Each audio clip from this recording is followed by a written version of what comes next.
Assalamu alaikum, good afternoon listeners. If you give me a minute, I will start this program. Let's just share the video and I would start the program after sharing the video.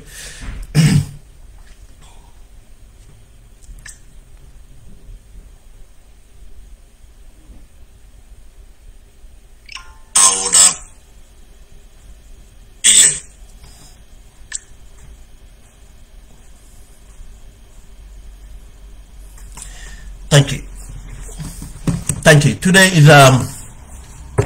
is Thursday, the 22nd of July 2021, and we all remember 22nd of July. It's a date that we'll never forget. Gambia will never forget the date 22nd July 2021. But it's interesting, we are not even thinking about what happened 22nd July 2021 because we are dealing with a bigger threat now. That's part of our history, and we should have been talking about how we have managed to overcome and to be building our country back again. But it seems we are in the continuity of the dictatorship and in fact risking our sovereignty. The systematic abuse, the control of the power dynamics that Gambia had, Barrow did not have.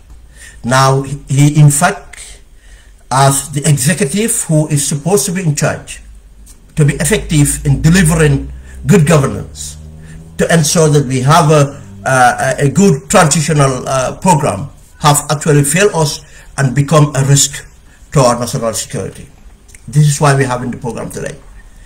And posing a risk to our national security again, we are basing this on evidence. We are going to base this on what is out there, everybody can see.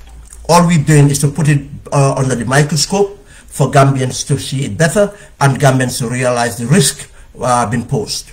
Then, as we said, these discussions are not just to agitate or anything else, but to find solutions. Once we realize our problems, is to avoid it being a problem, to find a solution to avert the destabilization of that country.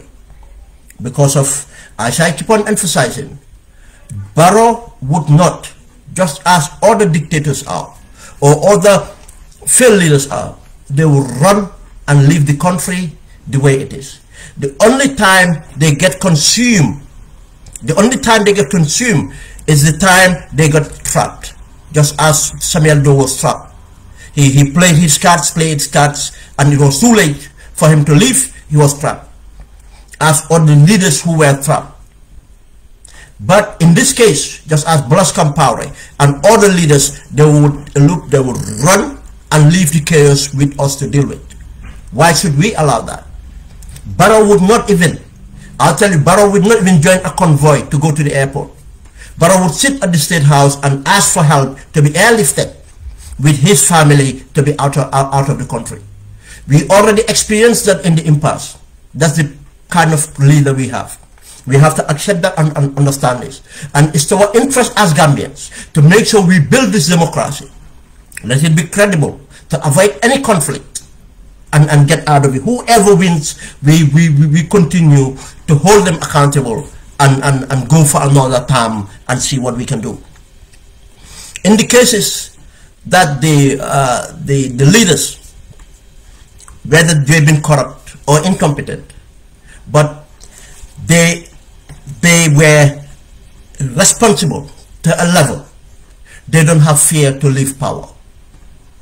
Just as Senghor did not have any fear to pass on power. Just as Abdou Diouf did not have any fear to pass on power. But we all saw that Abdoulaye Wade was nervous to pass on power, and we have seen that his son become a victim. But what Gambians should learn from case of Abdoulaye Wade, the same people who were with Abdoulaye Wade, the Samuel Sarr and others, who were with Abdoulaye Wade, who committed most of the corruption that Abdoulaye Wade's son has been punished, are now with Macky Sall.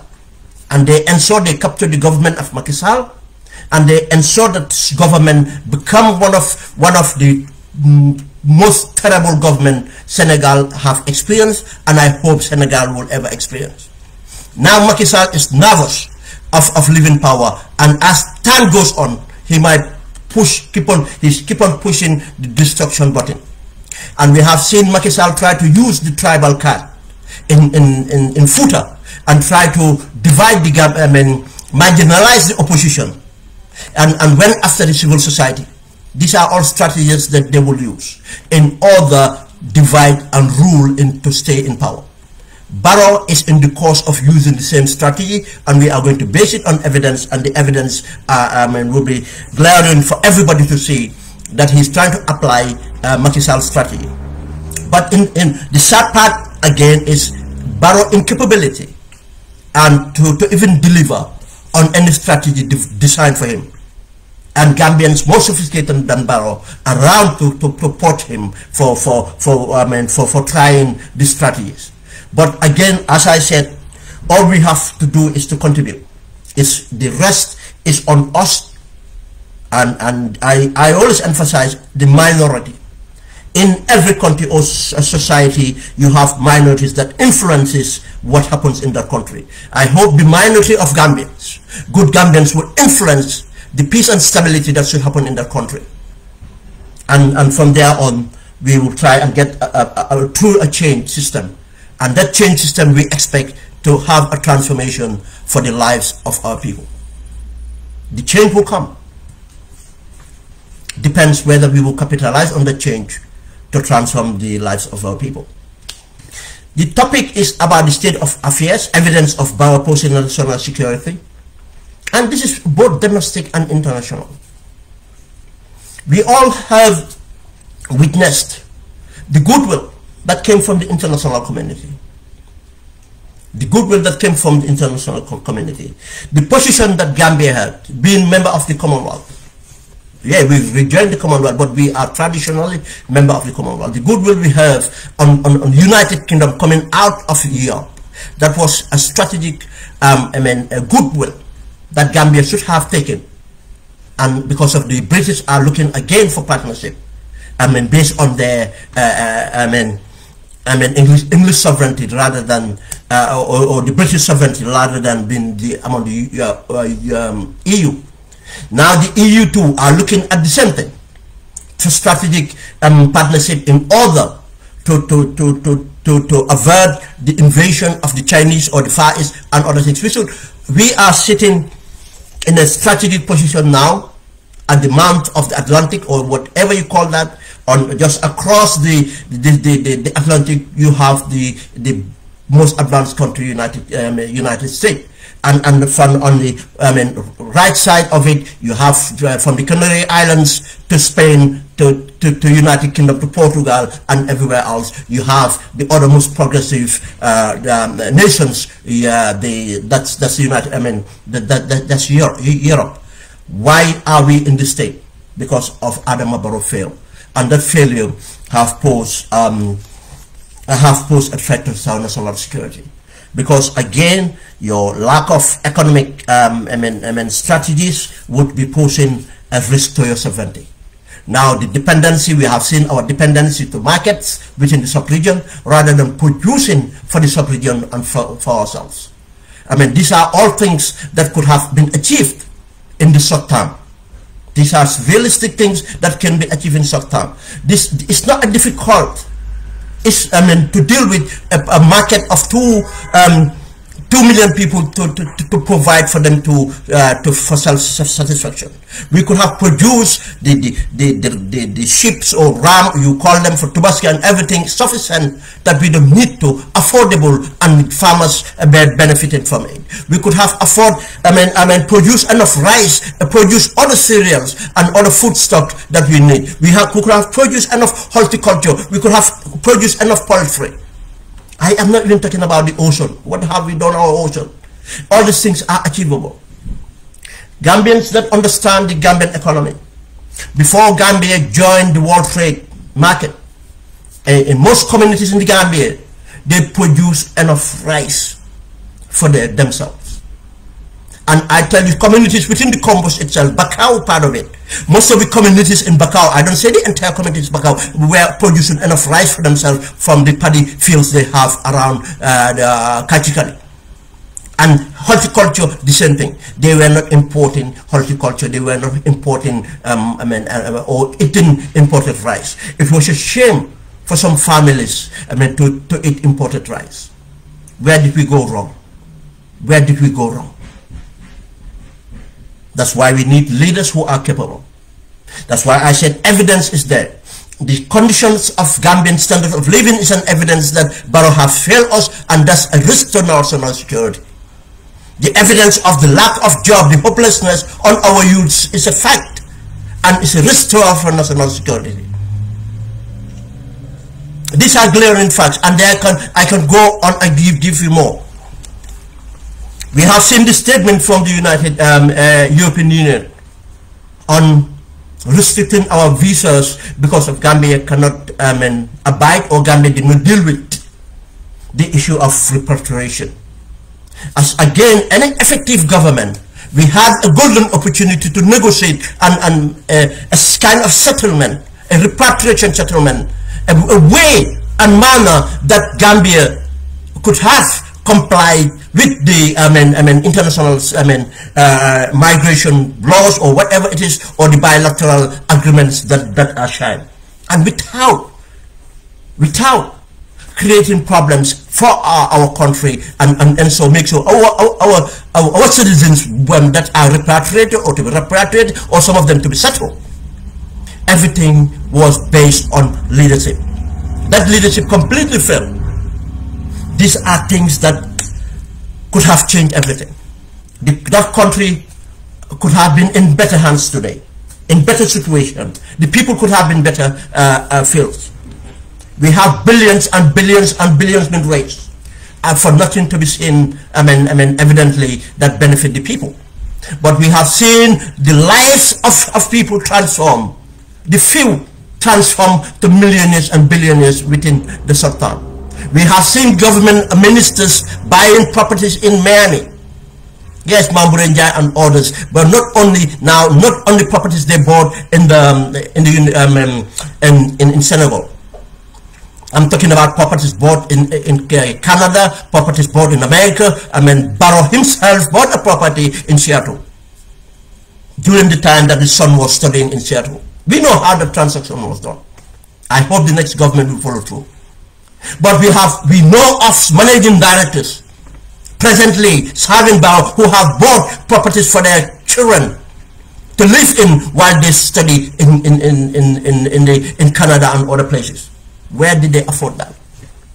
We have seen a person like Yankuba Dabo at the GRA, filthy rich. He's not even ashamed to flaunt that filthy richness in the face of the desperate Gambians. And you ask yourself why he is the only managing director not removed since Barrow came to power. Because of the share of loot that he have an agreement with Barrow.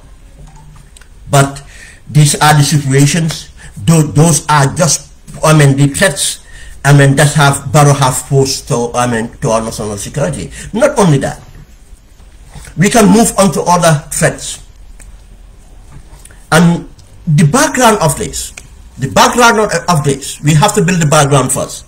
Then move on to so that people will appreciate and understand some of the things that are coming out. Why Ben is accusing Barrow onto this. We have to recognize the power of the executive we vested on Barrow. It's too powerful. We have seen Barrow use the power of executive to bankrupt our parliament. Anybody that said, yeah, we cannot blame Barrow for the constitutional crisis is a lie. We all know the people that went against because of Barrow. He corrupted our systems instead of building systems. But if you look at the issue of the Barrow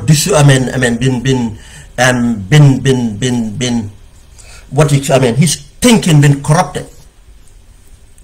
The guy came back from Senegal. Barrow cannot even believe that he became a president.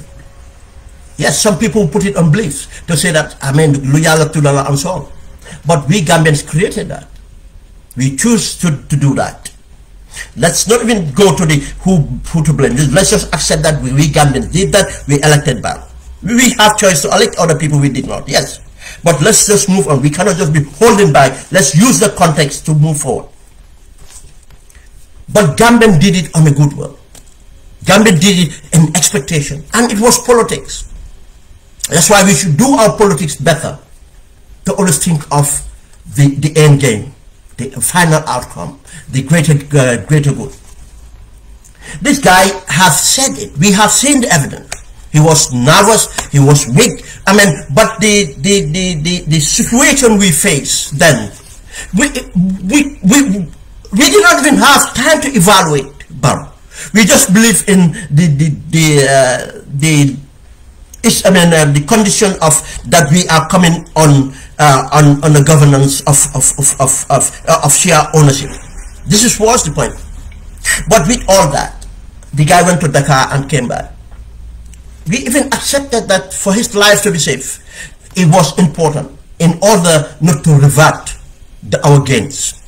That was part of to consolidate our gains. Because if he was killed, all it takes, the constitution have to prevail again.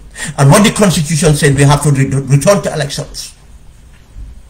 You see, that's why, again, we supported that idea of him going to Dakar or wherever it is to be safe and come back. He came back, the entire country turned around.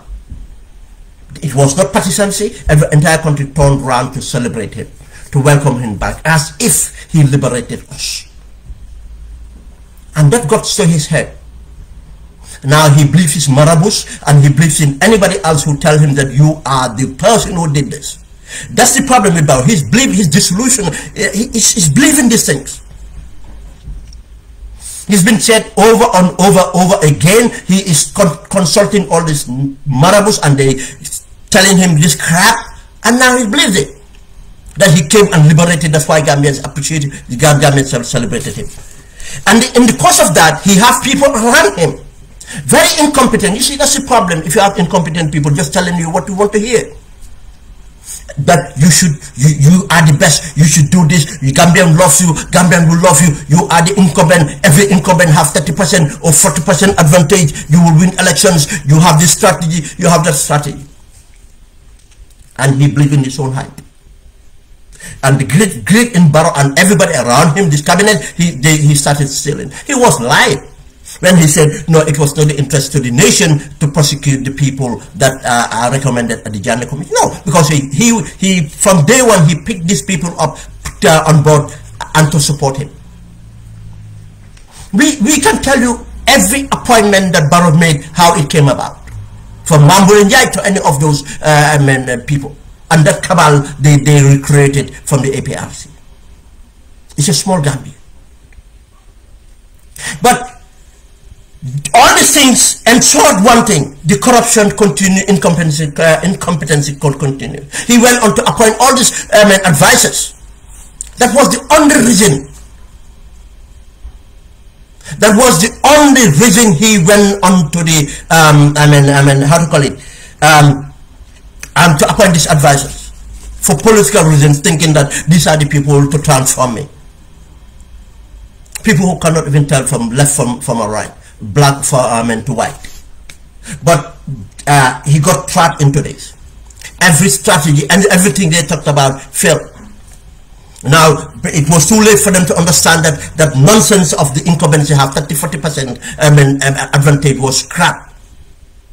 It done on them. Everything they thought about that they could have done, just evaporated, because of the interest was one thing and one thing alone: how each of them can transform themselves, not to transform Barrow or to transform their country. How can you have a political project?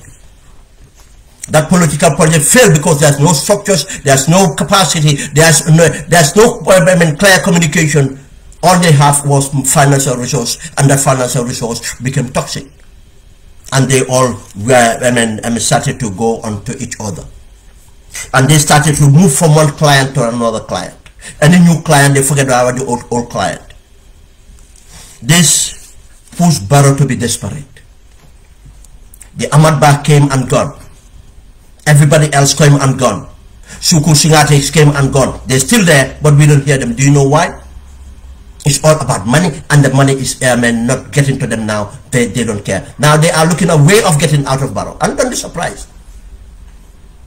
Don't be surprised to see people jump out of the bus, like when the bus is getting off the cliff.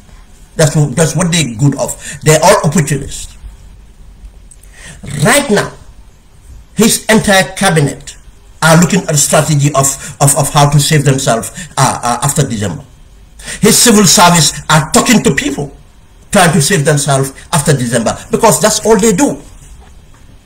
Most of these civil service are cadres. If they leave that job, they cannot find anything outside. Where are the secretary generals? The numerous secretary generals, which of them have moved on to do anything else, apart from trying to beg for another government job? Because they don't have the competencies. All they have is the experience working in the Gambia government on the Barrow. That's why now they are already quiet. That's why you hear that silence from the old guards. Now you have the new guards coming from the APRC and others, because they too are coming for the chopping. Not only that, now some of the old guys are reinventing themselves to be kind of and we'll get to that. And you see this desperation. Now Barrow is completely desperate. And you know, a desperate man is dangerous to have that person with the powers he have. A desperate man with influence he should have. Just imagine. Now, what is Barrow desperate of? His freedom. He has come to realize, just as Macky Sall have realized, that look, there is life after presidency. Now, how do I survive? If I go out now, I've committed a lot of damage that Gambians cannot forget or forgive. Justice has to prevail.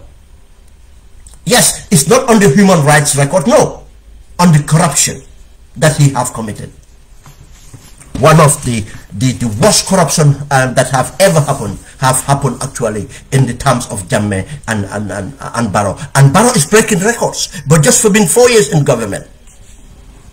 Just for being 4 years in government. Now that desperation of leaving office, he wants to try anything. And knowing Barrow, his lack of intellectuality, he can even kill himself without realizing.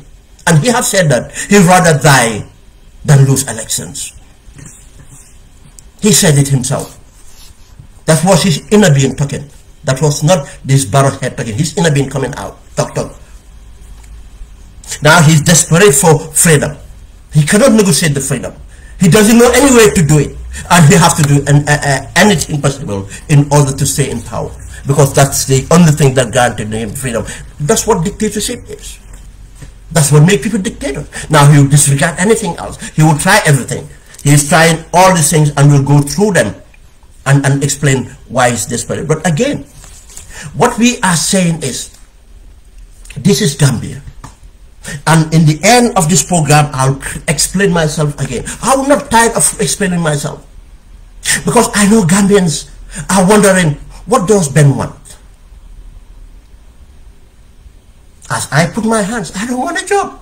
I cannot afford to accept a job in the Gambia. Yes, I can work for my government, but doesn't mean that I'll take the Gambian salary job, because I swear to God, I don't want to take a penny from any individual, not even a government. I don't want to use a loophole even to survive on, when I have my ability to survive on this. I cannot sacrifice my family to take a job in the Gambia. That's not my interest. If that was my interest, I'll be within the political parties now. I could have jumped to Barrow, jumped to UDP, or jumped to any alternative. That's not me. But I'll explain why did I think that a democracy can be strengthened and Gambia to establish a better government. That's what I believe in. I have my competencies. I know I can survive on my competencies. That's what I am made of. I am not a dependent. I'm not a dependent. We look at the facts here. I posted yesterday. Actually, was it yesterday? I posted an article yesterday. 1 minute. I have to look at the article. I posted the article yesterday. Information I received day before Tobaski, and in the eve of Tobaski. I just wanted to leave my timeline clear, and in fact, people to celebrate one day without politics. I mean hardline politics. There's politics every day. But then I posted it yesterday. I know some people, I know they're not skeptical. They have a preconceived mind about certain things. They are not come out there, not courageous enough to come out and say it and have a debate. They ask for an evidence. Oh, where's the evidence? Why would I make up things? What is going to benefit me? Why would I tarnish my integrity? For who? For what? Common sense. But I said this. President Barrow brought in with the renegade members of APRC executive to undermine our national security. We received reports since the eve of Tobaski. Due to the Tobaski, I sat on the report to observe at least a day of celebration without politics.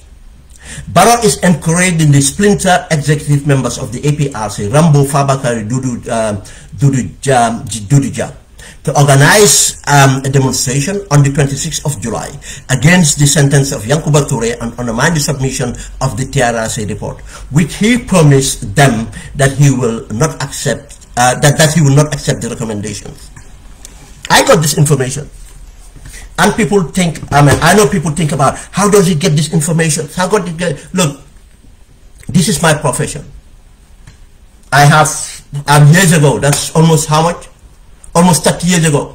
Almost.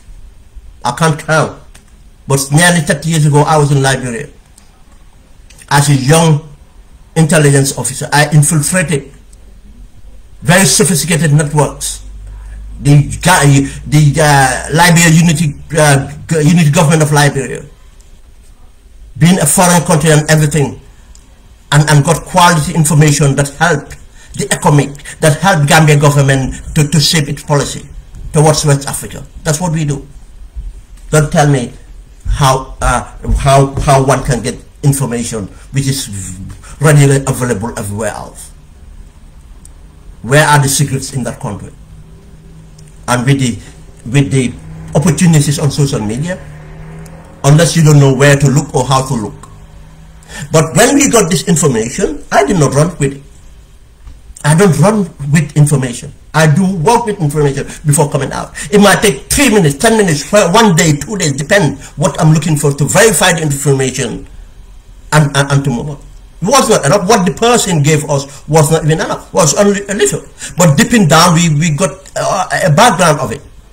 And when we share the background with the person, he was even surprised. And he is in the midst of the APRC.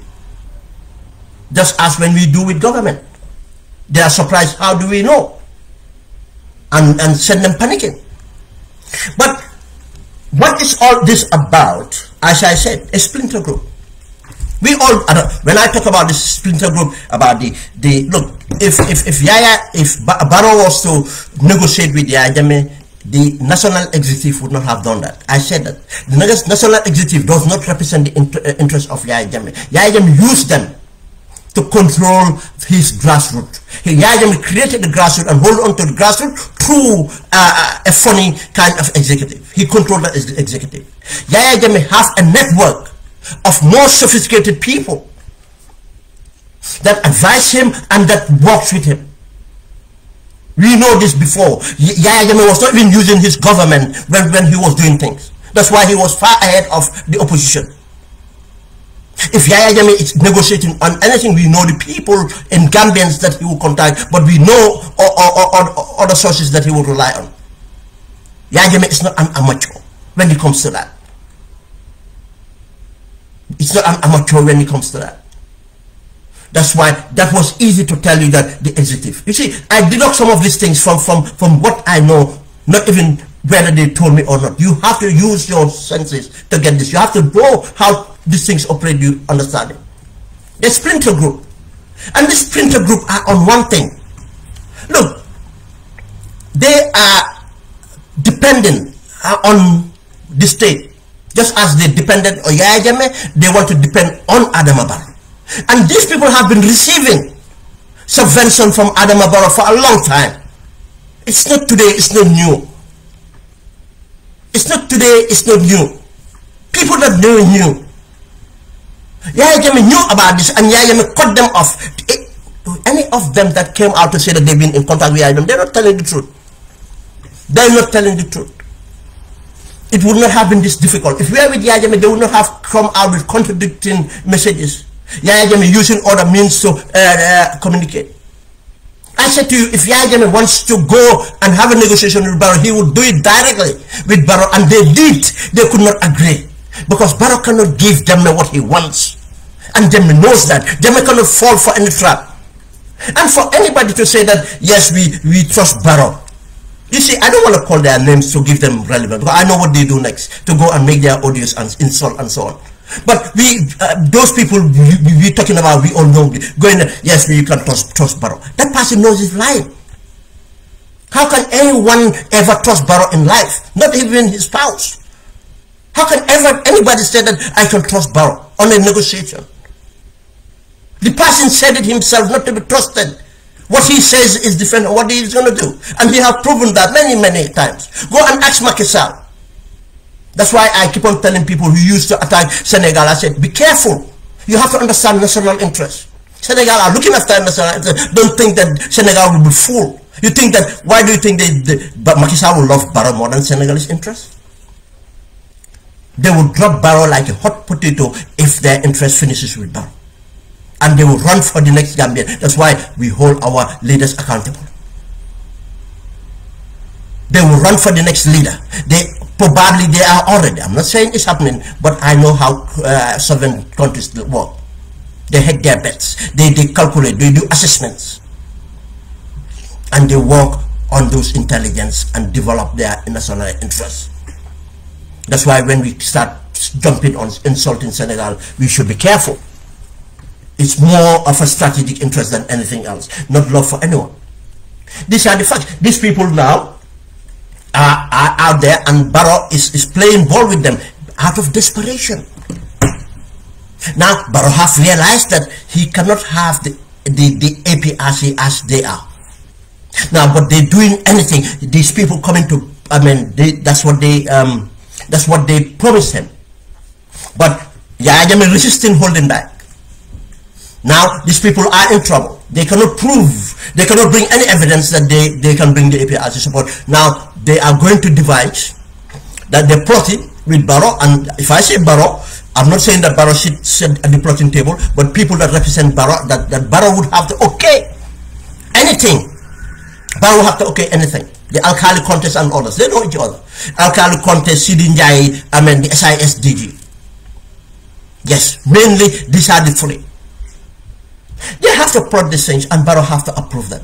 The financing and everything else, Barrow have to approve. Now they're plotting to actually undermine.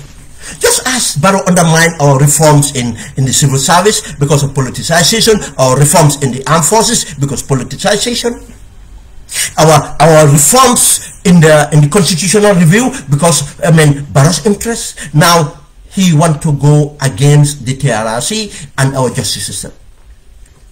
Now that's why they devise. What the demonstration is about.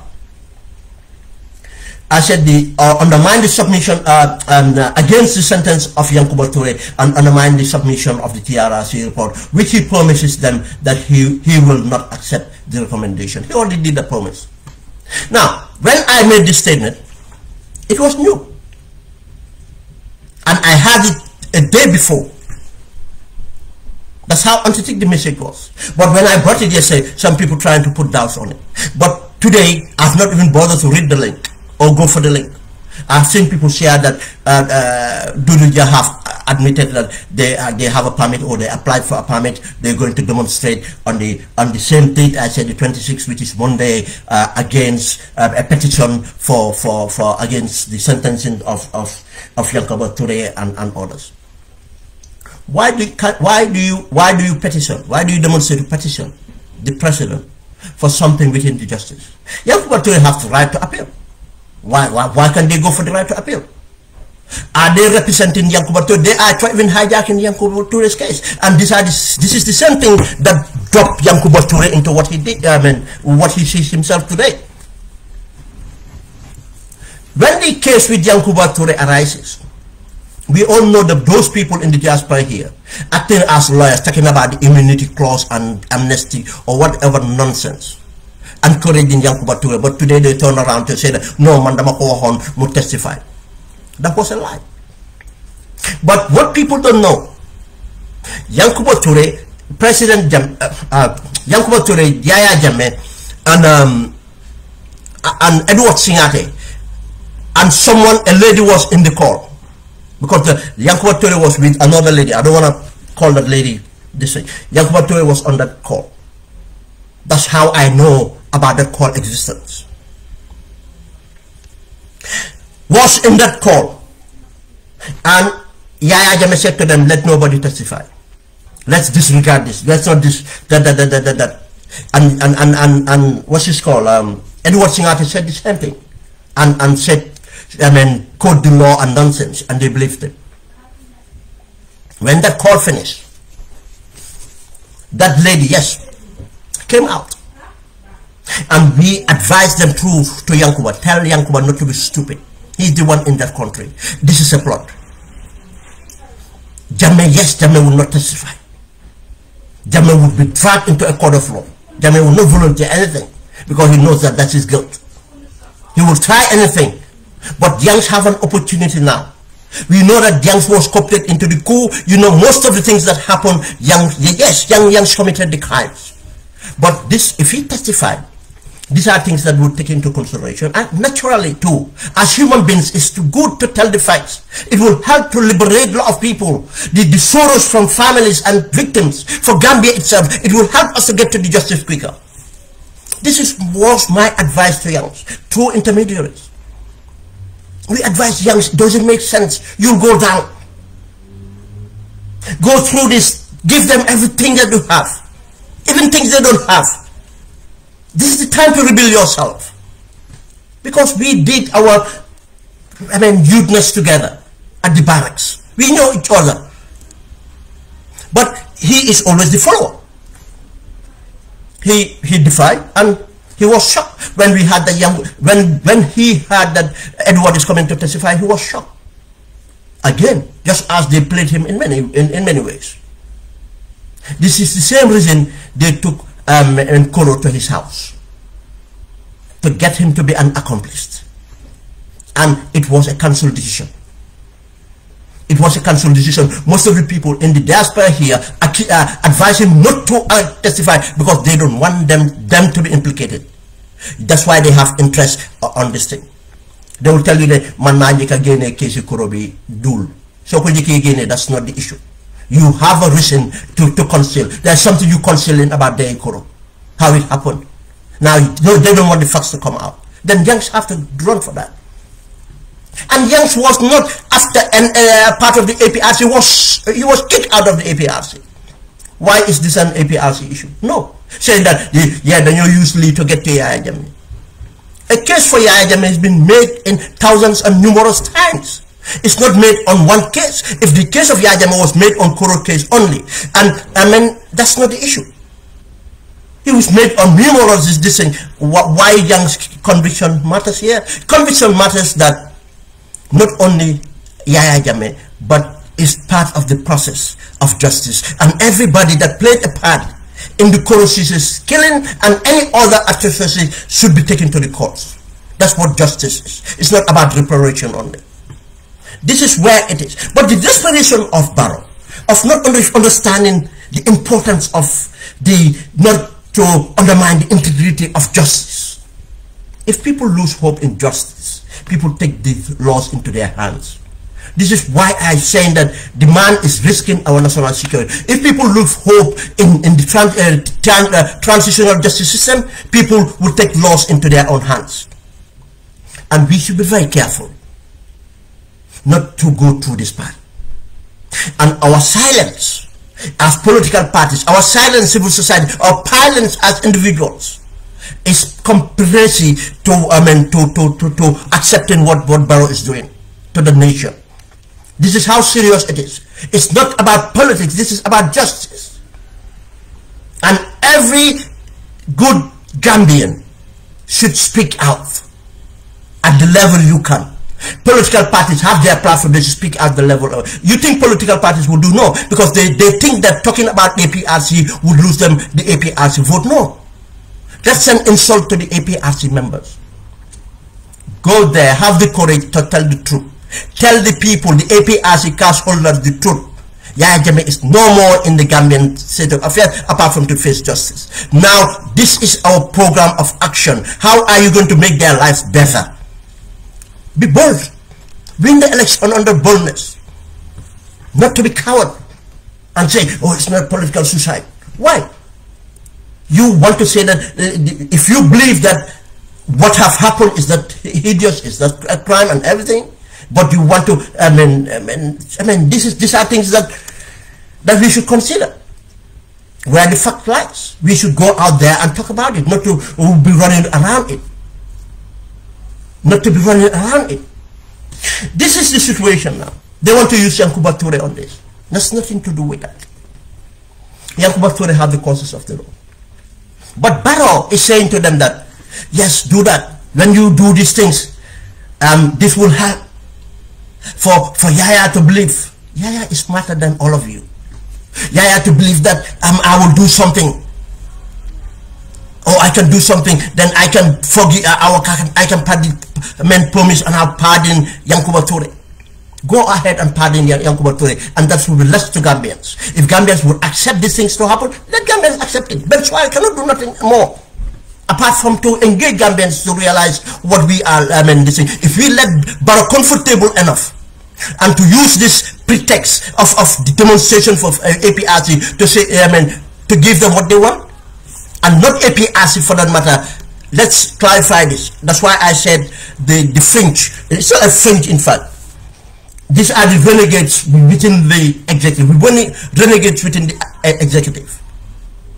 This is what is happening about Yankuba Toure. Now, to use that pretext again to show, okay, that will show them to, when the recommendation come in, I'll shelf it. And after election, I'll make my recommendation. Just as the Janneh Commission, I'll make sure nobody will be prosecuted. In thinking, when they do that, that will bring the carpet under Jammeh. They want to pull the carpet under Jammeh. Then the grassroots of Jammeh would come and support the fringe, the renegade executive. Then the renegade executive can use that to win over the rest of the executive without Jammeh, in fact, or Jammeh who can be influenced and get the. This is their strategy. But Jammeh is not a fool. Ben Suarez seen it from here. Jammeh have seen it in different angles. I'll tell you that. Because he has his time. Because this is his survival. To look at these things. Jammeh is holding on to the APRC for a reason. And I'll get to that. I said the purpose of this demonstration is to give Barrow a plausible argument that a government maintaining a reconciliation strategy rather than the justice reconciliation option that most victims demanded. That's what they tried to do. Now, to give Barrow a plausible argument, oh, you see, we can have our reparation and give these things and these things victims. Did any of them consult the victims? Have Barrow ever consulted the victims? All that we know and we heard from the victim representatives, generally what the victim wants, they want justice and they demand their reparation. It's a right. That's what justice is. They want people responsible to be held accountable. Most of these people have not told us half of what happened. All the things they told us at the TRC is something we knew already from Barrow and others that spoke before. Nothing new. That's why when Esa keep on saying, well, we haven't found out anything new. Probably them who were not part of the struggle did not know of these things. It's never nothing new. That's why still we cannot find the bodies of all some of the victims. We don't know what happened to the other victims, and other victims are not even been processed. The TRC have not exhausted the victims. They have not. Are they telling us the truth? How can we forgive when the truth was not said? And most of them came and lied to the TRC, or the little truth they admitted, it has to be taken of them. From the victim testimony, from the testimonies they did the minute they were arrested. There were enough evidence to prosecute them. Nobody needed TRC to prosecute them. Even TRC make it complex for the prosecution. That's the fact. The victims want their, the responsible people to face the law. But Barrow, no, Barrow is trying to avoid that. In their thinking, this should give the renegade APRC executive a bargaining capital to win over the skeptical supporters to join them in supporting Barrow Party. That's their strategy. I wrote this before they came out to admit that they wanted to organize a demonstration. I continue to say, I am publishing this plot to preempt the strategy as it will further polarize the country against the victims and their families and pose a threat to our national security for the selfish interest of Barrow politics. I preempt it. That's my interest. If anybody thinks, what is Ben's interest? He's not monetizing his program. I stand and say, nobody have ever paid a penny to Ben or my account. Come out. I've never benefited from anything I've done in the struggle. Anybody contribute anything in the struggle goes directly to the struggle, not me. And yes, Gambians are very generous. They have supported me in many ways, but I've never taken any gratitude. All those gratitudes are given to victims, people that need it most. Many Gambians are paying for students that I support. They are not paying it direct to my account. I make sure they pay to the account they meant to. Many paid supporting. Whenever I raise something, they come and support for that. That's what we're doing for. I am doing it to preempt it. Because this means that the victims will continue to be victims. And you think that is right? Who is speaking up for the victims? Barrow comes and everything that we agree on, anything that we need to do, he self-it for his own interest. Now he completely continue and got this APRC in his government. You think people that even think that is a problem? Look, let Barrow even have the APRC, it will be easier. Unless Gambians don't know how to do politics, it will be easier to take him out. Because the already is happening. The little part of the APRC that came again to join are pushing the others. That's why you see most of them are quiet. They are not receiving the money, and they are not receiving the attention. The attention is going to the new class of the APRC, and this is destabilizing them. It's destabilizing the grouping, because NPP, as I said, and I said that before, I mean a year before, and I said he's not capable of forming a party, and still NPP is not a party. Prove me. Go and show me anywhere that NPP, I mean, qualified to be a party. It's just that the IC is not, I mean, capable themselves. They could have registered the so-called registration of NPP. This is the public outcry and the pressure within the APRC might stop the plan being carried out. I am more worried about this demonstration going ahead and having a lot of people and Barrow do what he does. That will, I mean, further, represent a knife in the hearts of the victims, and the justice system would be undermined again. Then the TRRC, for whatever we spend and represented, would be undermined. Now, when you do these things, what are you encouraging? You are not encouraging trust between citizens and institutions. You are not representing trust between citizens and the executive. You are undermining the seat of the executive. You are undermining the seat of government. You are undermining the effectiveness of government. You are undermining the justice system. Remember, justice is part of the check and balance of a governance. Just as he has undermined the parliament, now he wants to undermine the justice system, and the justice system has been producing, overwhelmingly, not on average, good results. Why should we support that move? I continue to say, JGambia is likely to exclude the renegade members of APRC executive from the party to reconstitute a new executive. You see, when we took what we got, the little bit we got, we went and did our research, actually find more. And that's where we found. Now, actually, these people knew that they are likely to be pushed. Now they are actually jumping before they push. That's why now they're coming out to make statements or emphasize their statement on joining the NPP, and still saying that they are part of APRC. It's just stupid to say that. I am APRC 100%, and I am going to, and your party have a different position. The different position is here. JGambia, I said, he has already been shortlisting the replacements, and 2 people were shortlisted as flag bearer, name withheld at the moment. JGambia have already done his shortlist for the people to go to the executive. He's putting out the shortlist to send those people to the executive. How is it going to go through, or what is going to go through? That's within JGambia. This is what we've got from the report. And the other thing is, JGambia have actually shortlisted 2 people to replace, to be a flag bearer. JGambia want to go to the elections as a party, as a flag bearer, 2 people. Now, for my information, what I know, one of them is more likely, the other have already kind of been putting things out there, I see, and I think that he have lost out. That's why he's running towards Barrow.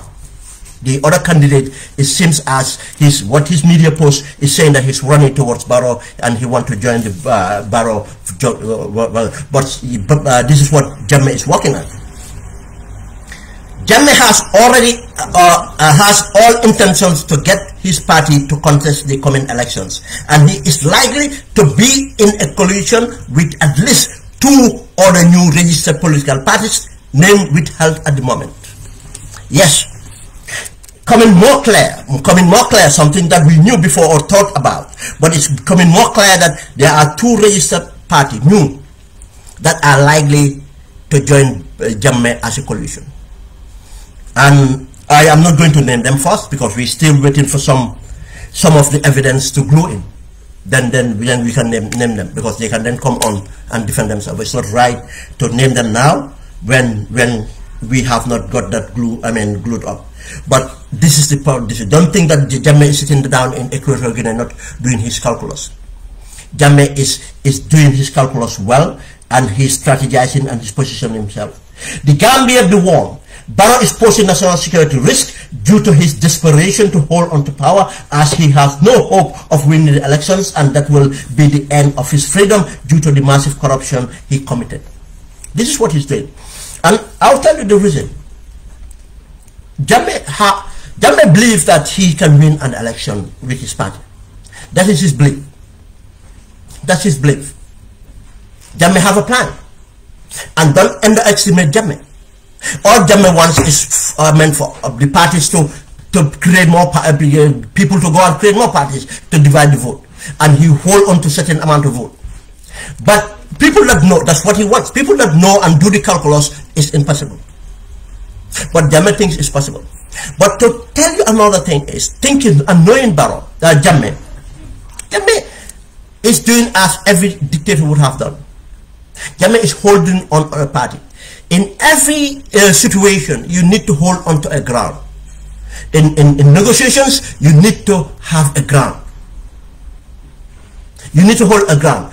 In the holding a ground, in this sense, he is holding to his executive as a ground. That's what represents him in the Gambia. Just as in the IRA conflict, the IRA have to hold on to Sinn Féin because of the IRA militants were not holding grounds, but Sinn Féin was in the political process. Now, in negotiations, Sinn Féin would be there to negotiate the interest of Jammeh. Now, this is the thing, Jammeh is holding on to the APRC for when the situation arises. Through destabilization, something happened, Gambia become in chaos, we will need to negotiate. We need to go to the negotiation table. Now, if Jammeh does not have a party, who is going to represent Jammeh? Nobody.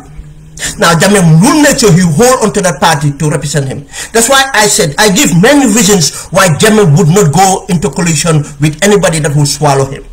Jammeh will go to coalition that he will be swallowing, that they're coming to prop him up. Because if he goes to coalition with Barrow, he will be swallowed just as NRP got swallowed. Because if you are going under a government, an incumbent, you'll be swallowed. You cannot have control. Only time Jammeh would want to agree to that would that he can determine the independence of the APRC to operate. And that is impossible within the structures that we have. Now, Jammeh would not do that. Jammeh would not want to dissolve that. That's too much of risk to take. Jammeh is not a risk taker. He calculates his risk. That's why people that know Jammeh know that he is not brave.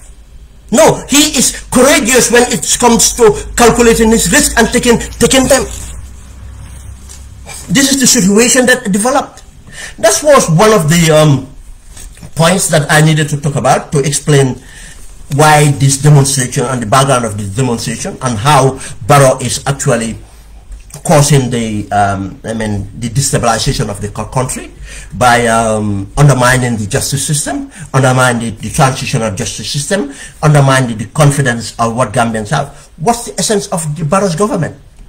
Now, you have to ask yourself, Gambians, why did we have Barrow? If he is going to do all these things, why? Because then we only have Barrow for Barrow, because Barrow have not done anything for Gambians. Nothing for Gambians. Everything is to prop himself and move on. And his failures are evident. As an incumbent, his failures are incumbent in the strategy he's taking on. That's why he's moving from one strategy to another, one strategy to another. And none of the strategies are consolidated onto a plan. He's just moving on because he have different kind of strategies coming in, new client coming all the time, try to copy things from somewhere else and there isn't understanding. This move us to another topic, the meeting at State House. This meeting happened at the State House, if you bear a minute.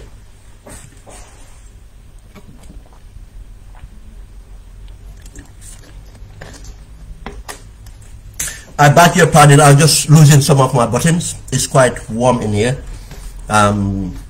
Temperature is very, very hot.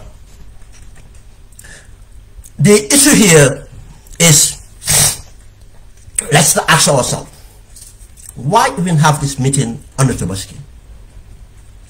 Even Jammeh time, it's not a tradition. The tradition was corrected. After the Ramadan, we have corridor. The president invites the council of elders and invite other community leaders to come in and, you know, have a chat and hold up, and so on.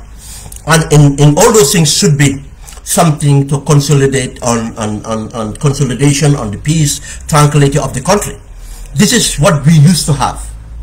But the desperation of Barrow, he will have to organize meetings all the time. Have you realized that without Barrow going out to a rally, the NPP cannot organize a rally and have a turnout? Any rally they have a turnout, they have to mobilize. They have to get Barrow. They have to get money. They have to pay out money. They have to do this and bring people. It's a foundation stone been put down or something. But have you ever seen the NPP just go out there to form a rally? No, it's always we inaugurating this thing, we visiting a project. That's how they do it. This is the unpopularity of this man. He is recycling, taking the same people around the country. He has not left his left.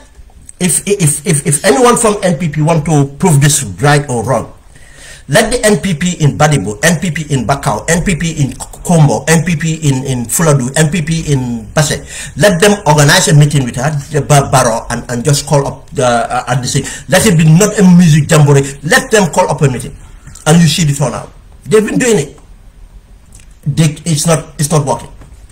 Now, Barrow invites people all the time at State House. It's never about the greater good about Gambians. It's about Barrow.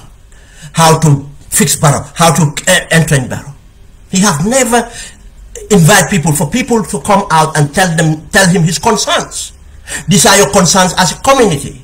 You Combo people have concern about environment. Combo people have concern about land. Let Combo come and speak to me. Let Badu or Nyomi come. They have problem about transport. They have problem about this. Let Nyomi come and talk to me. Fine. No. The same Barrow would bring in tribes. Barrow have brought the Fullers, have brought the Mandinkas in Combo, have brought the Mandinkas in different places. He have brought Fullers in different places. He have brought the Manjagos, he have brought the Balantas, he have brought every tribe into State House. Now, is that not profiling? Is that not profiling? I cannot remember. I cannot remember. I'm not saying it didn't happen. I cannot remember Yaya Jammeh even doing that. Yaya Jammeh have invited many people at State House, but I don't think Yaya Jammeh have ever bring people according to tribe. For Jawara, definitely I know, because it's really a very rare occasion that people go to State House. I was just telling someone, the only time that people go to State House is corridor. Jawara does not even hold political issues at State House. He goes to the Banjul and meet them. When PPP won, look, I am a critic of the PPP, but there are many things I envy on the PPP, especially on the way Jawara conducted himself. The guy was before us. The guy was more sophisticated than us. He conducted himself.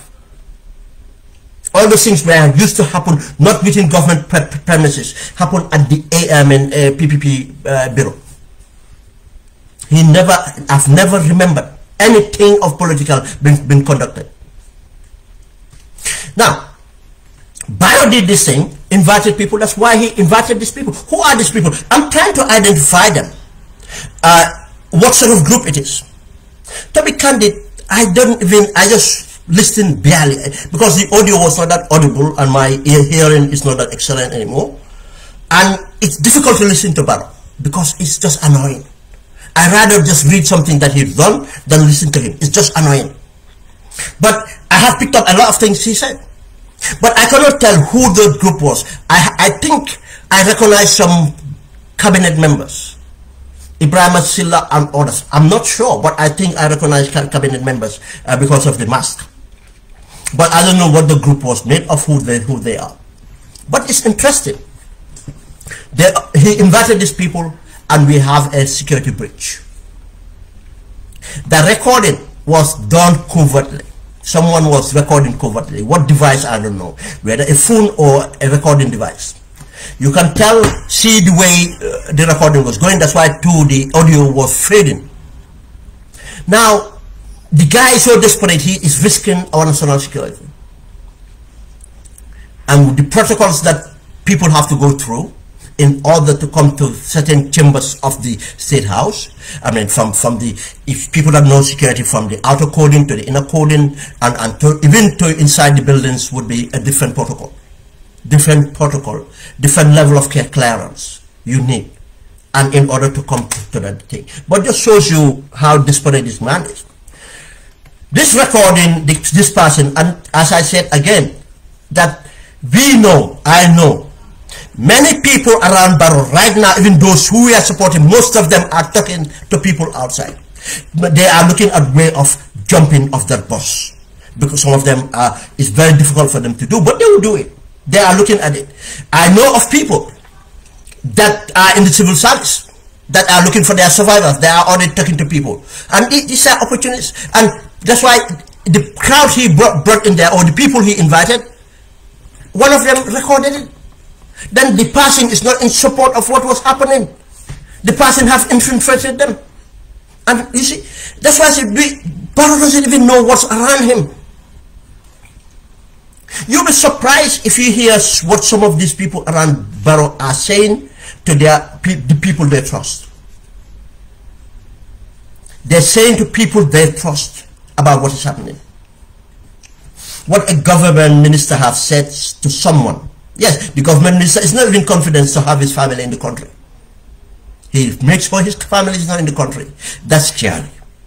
That government minister doesn't even have hope in that country, even though how much he spent in this thing, he knows that it's not sustainable. And he said that he's very careful because of he has no hope that this thing is going to last. He's very careful because he doesn't want to be held accountable tomorrow, and that is fine. I said, you rather resign now? No, because of two, it's only on a Barrow administration he will be a minister. That's why he's holding a term minister, because we know what's going on. Let people deceive themselves. Barrow is not holding to anything, and he's pushing, and this person is going to hurt us. Now, this is the composition of the meeting, and the meeting there. What they were meeting for? What's the meeting for? In a day like that day of sacrifice, you see, any gathering should have a theme or a demi of what the gathering is for. It's to basket. You are the president of the Gambia. You see, that meeting, in fact, is us. They don't want the meeting to be out. Someone took the meeting out by recording it. But Barrow should have taken this occasion, in fact, to address the problems that we have on this day of sacrifice, to ask Gambians to sacrifice more. But he cannot do that because he's not sacrificing. Because if you say we are all in it together, we have to see the evidence. We have to see the evidence. You cannot have a budget of $150,000 daily depends. You have the opulent of building mansions and mansions, business district. I mean, your wives, I mean, your children and everything living in opulence. Your cabal living in opulence, and say we are all in together. He cannot do that. That's why any leader would have used to say that it's a time of sacrifice. Day of sacrifice. We remember this. We remember that. We do this. You project that into your speech. But he cannot do that. He cannot talk of corruption. That's why, you see, Gambia cannot talk, Barrow cannot talk about corruption. You see, in language, communication is the force that you detect on what people will be doing. I said this before. When he stopped talking about the word coalition, when he stopped talking about the word diaspora, you knew that he was going to move away from all this. When he started that in the beginning, I said it, and that was the result. And this is the result again. He cannot talk about corruption, he cannot talk about sacrifice and everything else, because it's not in him. Now, the guy should have talked about peace. Even if he have information and belief that there are certain actors or people around the country or in the country doing certain things and is a threat to our national security, he should have projected that in a manner, in a communication, that people to be vigilant, people to be responsible, people to be this, people to be that, and to protect the peace of the nation. The technical stuff, that's for his technocrats to deal with, to create policies, to go and create the laws, to go and reallocate the resources to areas that need to deal with that. That's what a president should do. That's the executive position. He did not talk about peace. He did not talk about sacrifice. He should have talked about his programs that are directly impacting people. His healthcare system, his social empowerment districts, his educational system. He should have talked about those things. No, Barrow cannot talk about those things. Even his projects now is delicate for him to talk about because they have failed. They have failed to impact on the lives of the people. You see, these are the problems. Now, the guy would lack things to talk about. Now he will go on to talk about things that are inner, burning inside him. And those things are what he talked about. And what are those things? He talked about profile. What does Barrow means about profiling?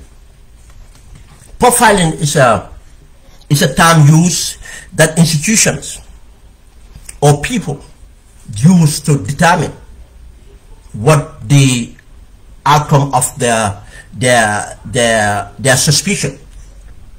If I think that something is happening here, I profile to see who are the people that do that. In many cases, it's frowned upon because it's seen as very subjective or victimize others who are non-victims. But I'll tell you, it's a fact of life. We profile every day, and institution profile every day, whether they admit to it or not. You cannot get to certain conclusion without doing a profiling. It's a part of strategic,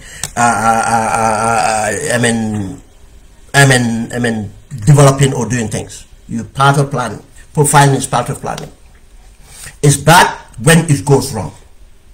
You cannot base and do anything without based on intelligence here or an intelligence gathering or that information analysis. That's what it is. Let me use a better word for that, information analysis. Okay, but let's just find out what he's after. Because we all say that he does profiling himself. Because he went and think that now, how can I get to speak to people? Let me profile them according to tribe, which is wrong. As I said, he could have invited the people from Congo. Nobody will have a problem with that. And that's profiling. You profiling people of Congo, but you are doing it responsibly. You are calling everybody in Congo is inclusive. That to come out that way, and you don't stop at Congo. If you decided to invite Congo, then you have to invite different regions in the Gambia to be inclusive. That's profiling, but you are doing it in an inclusive manner and in a responsible manner. But you are doing it, let's tribe come, and every tribe, let me tell them what they want to hear. Let me play them against each other. Let me marginalize them. Let me disintegrate them, because of if they are inclusive, there's a unity of purpose, then I cannot survive. Why I cannot survive? It's just like germs. Germs can only survive in a fertile environment that they can this thing. If you sterilize the environment, germs will not survive. Now he doesn't have the capacity, he doesn't have what it takes to take Gambia in a way it should be. Now he have to disintegrate Gambia, deal with the diaspora, get them out, out of it, take people along tribes, and then he can be powerful. This is what he was doing in profiling.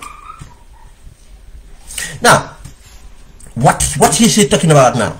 In his sense of that profile, people are going on profiling. But you can see that Barrow was really angry. But let's look at it here. If he is the executive, if anyone does wrong in that country, why should you be angry about that? There's a law for any offense in that country. If there's any crime that is new, what do? Go to the legislators to make it illegal. That's what you do.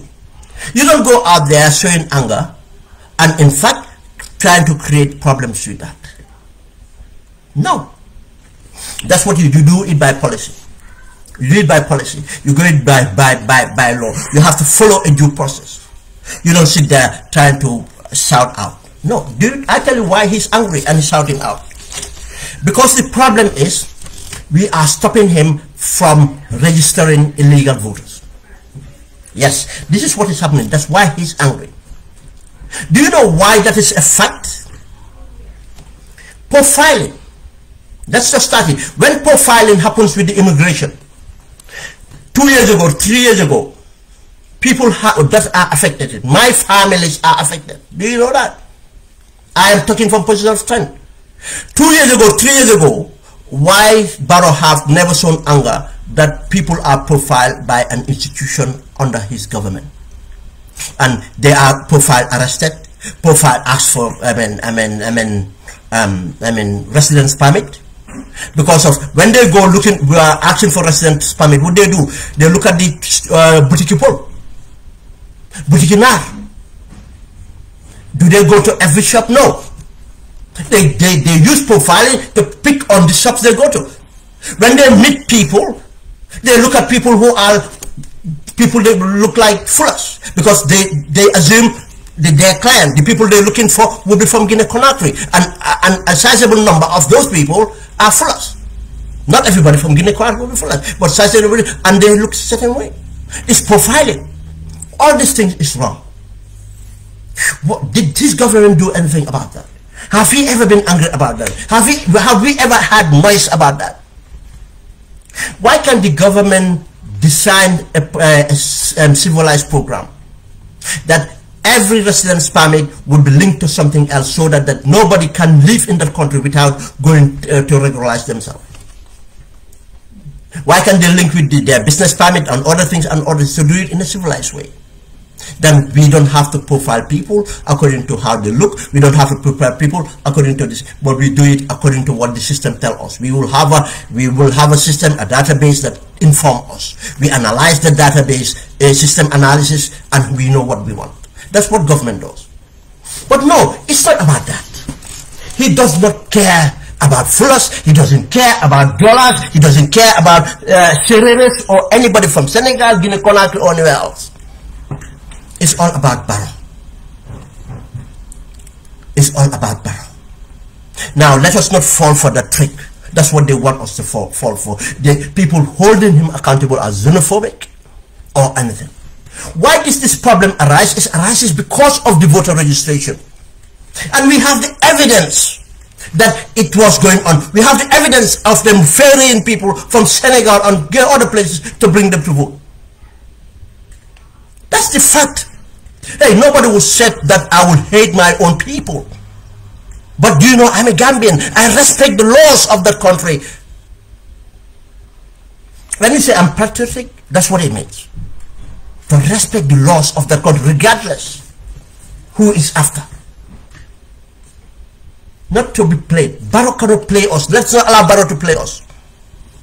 Yes, if anybody to go over to supervise elections or anything, let us stop these lies that nobody has the right. It's a lie. IC have a limit where they say every citizen has the right to observe. How you intervene, that's what should be, that is dictated by law. But you have the right to observe. If you don't observe, how do you report? If you don't observe, how do you report? You see, people are trying to make us not to be, hold these people accountable. These elections mean a lot. And elections mean a lot. And the election violence happened because of the integrity of that election being undermined. We should not allow that election to be undermined. And I will tell you, if anybody believes that 800,000 voters are all legit, it's a lie. It's a lie. Gambia cannot have 2 million people in that country, and the statistics we have, and have 800,000 voters is a lie. There are few thousands. I don't know how many thousands would be. I accept provide 200,000 even is in the system that should not be. And we should go and audit that properly. I hope political parties will do their thing to audit that properly. Now, because we look, it doesn't make sense. We know the population statistic of our country. We cannot have 800,000 eligible voters, and that's eligible voters. You mean that everybody that's eligible have registered? You want to tell me there's no voter apathy? There's nobody, the people that bother not to register? You want to tell me that? You want Gambians to believe that?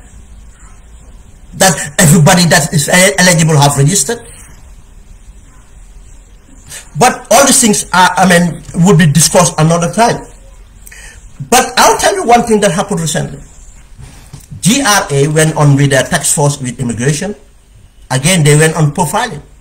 They went to, why did they go to Barrow? They went to Barrow and went to certain shops. The same shops they went last year based on their database for residence permit. They went there, these people produced Gambian documents. Within a year, these people had Gambian documents.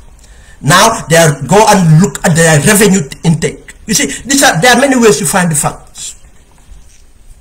And I hope that people that were there that knows this, as we find out, will come and tell you the truth.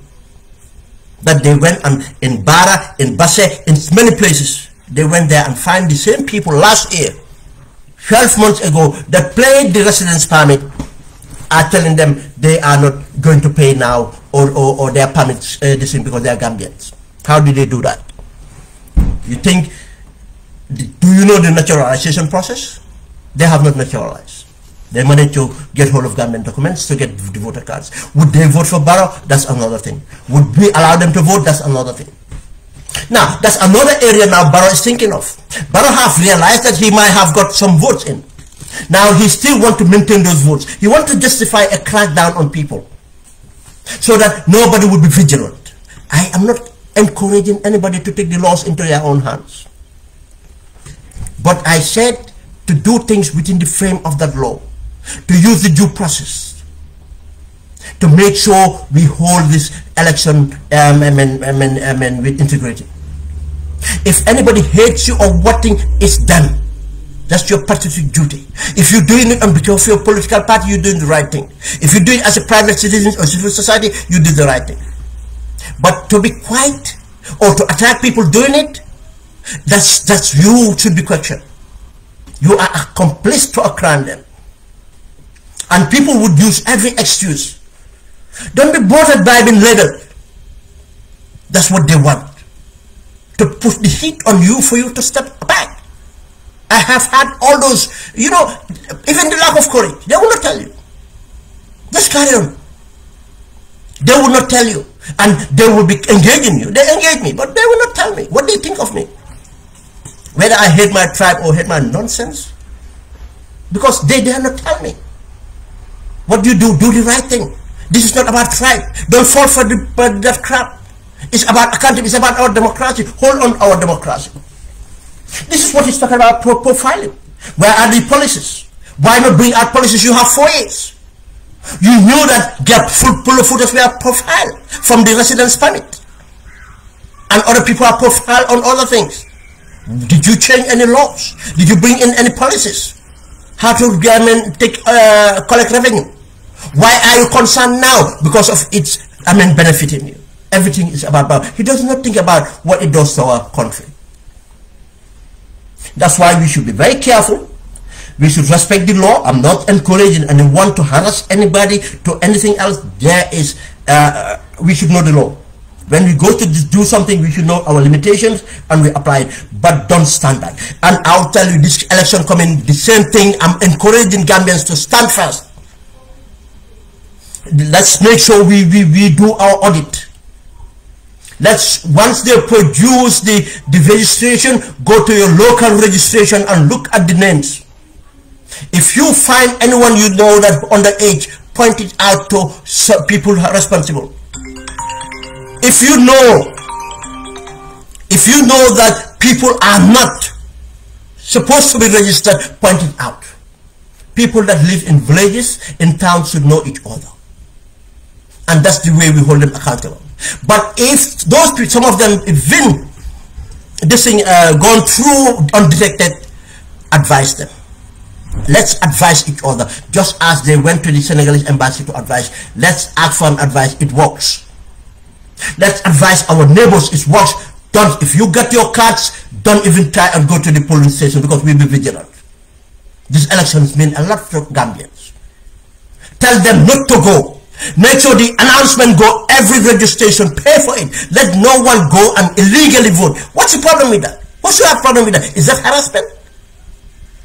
And you think, and then you see whether they will cross their borders and come. Or they will come from wherever they are to come. Let's not fall for Barrow trick. It's all about to be voted in, and I'll tell you, if we vote Barrow fraudulently, Barrow would take it as an endorsement, and things will get worse. It will get worse. Let's use it. Let's just build our democracy. Whoever wins, we support them and hold them accountable. That's what democracy is. I don't even want to waste my time on the language you use. We all know the language you use is not appropriate. It's wrong. We condemn people using it on social media. We condemn people using it anywhere else. But for the president, I hope that the opposition parties will come out and condemn this. I hope civil society will condemn this. I hope Gambians will come on their private forms to condemn it any way form they can. Why? Why Barrow was not talking about the hospitals? Why Barrow was not talking about standard of living? Why Barrow was not talking about schools and everything else? These are the things. He will not talk about those things. Now, that's why I'm appealing to Gambians. These are the things we should go and talk to our people about. Go and win over your votes. Gambians have the rights to vote for anyone they want. Once the person is legitimately registered to run for elections, be it independent or party, they have the right. Let them free to make that. Engage them, educate them, convince them, give them hope. That's what the opposition should do. But opposition should hold accountable to government. That's the prize. That's who got the prize. And you have to give an alternative, give them hope in order to have that. I'll come to the next one before the final post, is the political party strategy. We have seen Barrow, we have seen political parties being formed. From what? Barrow's grouping. Recently we have seen one Mr. Barrow. I know the Kiankas will say a Badibunka again. Yes, a Badibunka man is coming out with a political party. But this guy is someone identified. I am the first one to share that video. Tells you it's coming from the community itself. And this is like a small community. And they got their watch. The man is known to be supporting Barrow. And the man is known to be the blood uncle of Maimuna Sise Dabo. He is NPP grouping. I don't call them a party. They are NPP grouping. And the man has come out to say that he's going to fight for political party. That's his aspirations. He has not registered yet, but he has said this. Now, I said these two things are happening here. One, people have realized that now everything you need to do, you have to threaten to oppose the Barrow in order to gain money. Because of the old client, the people who were in NPP already are not receiving the money, apart from Sidinja and a few of them. Now that's why most of them are quiet. They are plotting their way of getting out, to jump off the bus. Literally, because they're not benefiting, and they are inside, they know things are not working out. Now they are scared to criticize, they are scared to, they don't want to talk anymore, they want to limit the damage in order to see how they do things. But the other people are there, they realize that now, Barrow is just given to the new people, he's not given to us. Suku Singate have gone quiet. Because what he was expecting, I said, the campaign fund he was expecting to be given to run the campaign is not coming in. Now Suku is sitting on a very delicate platform. He doesn't know how to angle himself. Now, the other people have realized the same thing. Now, this Mr. Barrow is coming to say this forming a political party, and he's beating NPP. Why he's doing that? Is he doing it because he wants money? I'm not saying that's what he's doing. I'm just critically thinking here, and I want Gambians to critically. Is he doing it because he wants Barrow to be scared and jump to say, oh, come back here, have this, go and rally. The last meeting Barrow did in Badibu, and people sitting around him, Barrow was disappointed. And the person, go and look at the video. I'm not going to tell you who the person is. Go and look at the people behind him. And the person he turned around and spoke to one of them and said to him, Muneketa, what is happening here? The people have not come out as expected or as he was promised. And that person said to him, things are difficult. And he said to the person, what can be done? Obviously the person asked for money. But Barrow was not convinced about that money, about the solutions or the money that the guy asked for in order to turn around Badibu. Probably this guy too is doing his trick to get money out of Barrow. I'm saying probably. I'm not saying that's going to happen. It's just an analysis of what might happen. But I'll tell you another thing what I think might happen. Then we have seen the 5 years Jotna, you call them, or 5 years for peace and stability. What nonsense. We have seen the brother O2 come out. Now that's another grouping of the NPP. No, he can do it. Moma nyama to tell. The 5 years we know is from NPP grouping. What is happening here? Alarming bells should be sounding. Is he doing it because of his purpose and his use? What they wanted him for was to disrupt the or counter the N3 judgment. The name of his movement was evident. He went out there passionate and cry about Barrow. Now he wants to deny that he cried for Barrow. Now he wants to pretend that he's a Barrow opposition. We are waiting to hear more from him. We encourage him to say more. Because in fact, he has been criticizing more than what the official opposition have been doing. He's been hitting very good sound bites on Barrow. We expect to hear more. But the damage already done. But why is he doing it? Is he doing it for the same reason again? To try to get Barrow to pull him? No, I mean, Mushudo Adga. My family come, my doesn't come here. Let's solve this up. I'll give you this. Go and recruit more. Is it what they're doing it for? Or is it the strategy of divide and rule? You see, you know some of this strategy.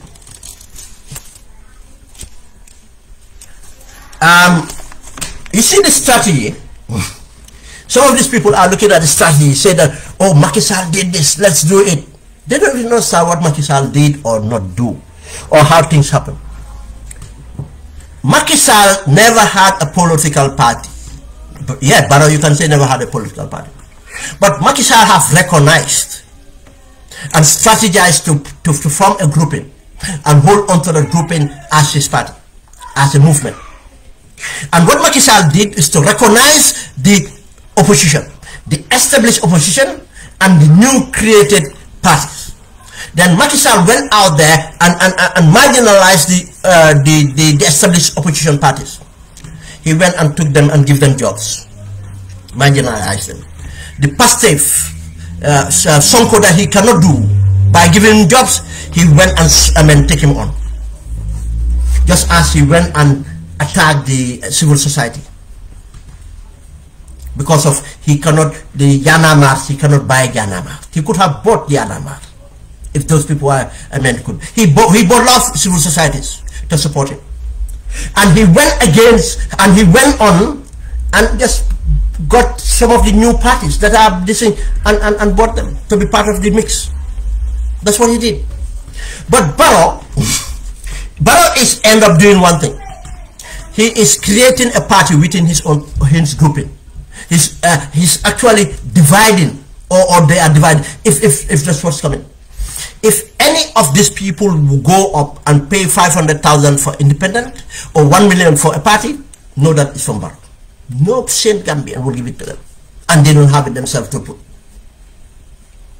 They don't have that disposable income to put. They know that they can win an election. They cannot even win 1% of the election.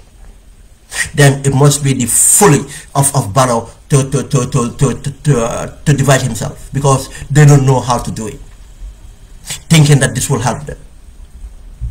Because of now, if these people go and form a party, who are they going to convince? Already the people they managed to have in the Barrow grouping, that's they're going to take along. They're not going to form new thing, and this is the thing. But these are distractions. This is deliberately undermining our democracy. This is deliberately undermining our stability. That tells you the guy doesn't care. All he cares about is how to stay in power. And again, it's proven the guy is desperate for his freedom. The other part is the patron strategy.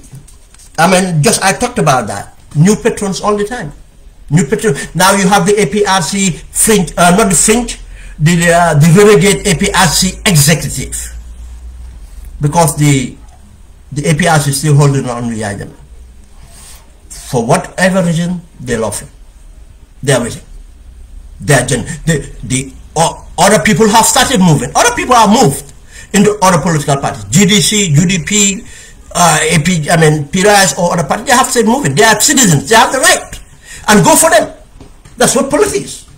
But whatever good, there's still a sizable majority that are still holding on to Yaya. Now they accepted Yaya is not coming back now, but they think that they're going to follow what Yaya dictates. Still now there's something to hold on to. But most of them have realized Yaya is not coming and everything was a scam. Now they decided to go on with their life. And as time goes on, it's easier to get them out. It's chipping off.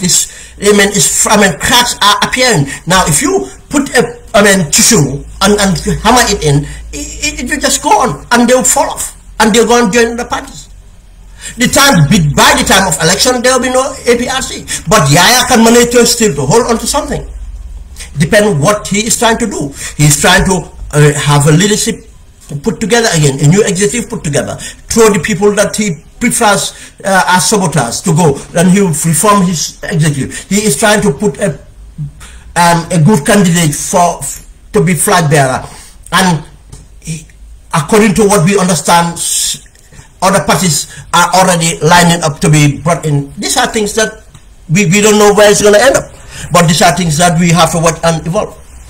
And finally, what I want to talk about here is creating a stronger democracy, and to explain the establishment and anti-establishment. I wrote a document, and part of that document, my last program, I was reading. And what the document was, every political party registered as the establishment. These are political parties registered before 2016. I've wrote on their background, and I analyzed every political party, their strength and weakness. Every political party that exists registered with the IEC before 2016. Then I took the aspirants that were to register. Some of them were not even registered but are likely to register, and newly registered political party after 2016. I put them put their background and analyze their strengths and weaknesses.